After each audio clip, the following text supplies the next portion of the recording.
সাংবাদিকদের জন্য বিপজ্জনক দেশগুলোর তালিকায় স্থান করে নিয়েছে বাংলাদেশ। চলতি বছরে দেশে পেশাগত দায়িত্ব পালন করতে গিয়ে ৫ জন সাংবাদিক প্রাণ হারিয়েছেন। আন্তর্জাতিক সংস্থা রিপোর্টার্স উইদাউট বর্ডার্সের সর্বশেষ প্রতিবেদনে এই তথ্য উঠে এসেছে। প্রতিবেদনে বলা হয় ২০২৩ সালে বাংলাদেশের সাংবাদিকেরা পেশাগত দায়িত্ব পালন করতে গিয়ে বিভিন্ন ধরনের সহিংসতার শিকার হয়েছে। প্রাণঘাতী হামলার পাশাপাশি সাংবাদিকদের নানাভাবে হয়রানি, শারীরিক আঘাত এবং ভয়ভীতি প্রদর্শন করা হয়েছে। সাংবাদিকদের সুরক্ষায় প্রয়োজনীয় পদক্ষেপের অভাব দেশটিকে আরও ঝুঁকিপূর্ণ করে তুলেছে। তালিকায় বাংলাদেশের পাশাপাশি শীর্ষে রয়েছে যুদ্ধবিধ্বস্ত ফিলিস্তিন। চলতি বছর ইসরায়েলি বাহিনীর হাতে ১৮ জন সাংবাদিক নিহত হয়েছে, যাদের মধ্যে ১৬ জন গাজায় এবং ২ জন লেবাননে নিহত হয়েছে।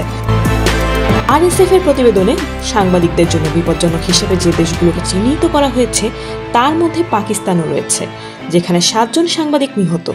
এ সময় ৫৫ জন সাংবাদিক জিম্মি হয়েছেন আর ৯৫ জন নিখোঁজ হয়েছেন।